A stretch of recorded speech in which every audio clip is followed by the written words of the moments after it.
Since I started making content, there are certain topics that could create super contentious conversations on my page. And one of those topics is when I refer to the United States territories as modern day colonies. You see, when we think about the term colonies, we think about the 13 original colonies, we think about plantations, we think about slave labor, we may think about the Civil War and the antebellum period. But in America's territories, colonization never actually ended. While its modern day presentation looks different than it did long ago, colonization and the systems that fuel it is ever present. The United States of America has 5 colonies: America's Samoa, the Northern Mariana Islands, Guam, Puerto Rico, and the Virgin Islands. These places are a part of the United States, but they're not part of any state. They're considered territories that are under United States sovereignty, but there's no real representation for the people. Most people born in the American territories are American citizens, with the exception of America's Samoa, whose people are known to be United States nationals. Many of the federal programs don't apply evenly to the territories, and sometimes they don't apply at all.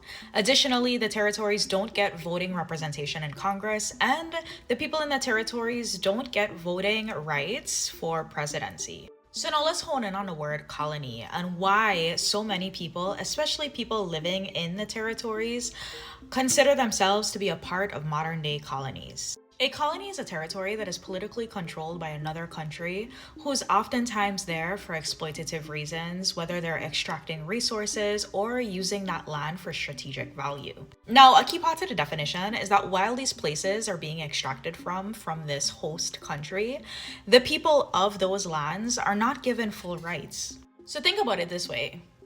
Consider that you're a part of a place that is under United States hegemony, and you are unable to vote and have a say in a lot of the laws that come down and affect your everyday life. And to take that even further, consider the American Revolution and the fact that the entire country and the premise of the country was no taxation without representation, and that the people that were being adversely affected by their government should have a say in what that government chooses to do. Legal scholar Christina Panza Kraus puts it this way: the United States territories are a part of the remnants of an empire that dare not speak its name.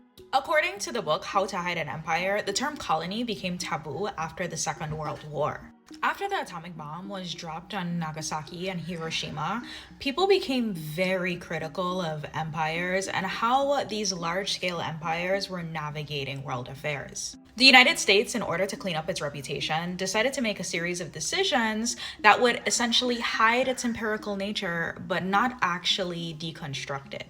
A really great example of this is that the United States relinquished control of the Philippines while still maintaining military bases in that country. And another great example of this is presidents like Theodore Roosevelt and Woodrow Wilson literally would call the territories colonies, and they had to change the language of that after the fact. The current arrangement between the United States' territories and the United States itself was designed by the Insular Cases, which is a series of court rulings that basically outline what this relationship would look like. For instance, one of the cases identified the territories as unincorporated, which means that while they belong to the United States, they weren't inherently a part of the United States. In another insular case, a ruling came down that the Constitution didn't directly apply to the citizens because they were a part of alien races. And this isn't paraphrasing, that's the actual quote. And while we know the insular cases to be deeply rooted in white supremacy, those insular cases have not been overturned to this day.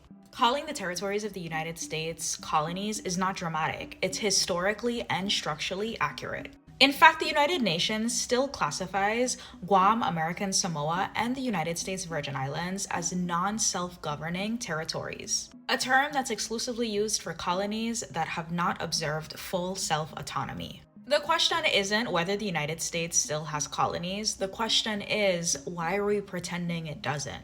My name is Gabrielle Querrard, and you're watching Yellow Cedar.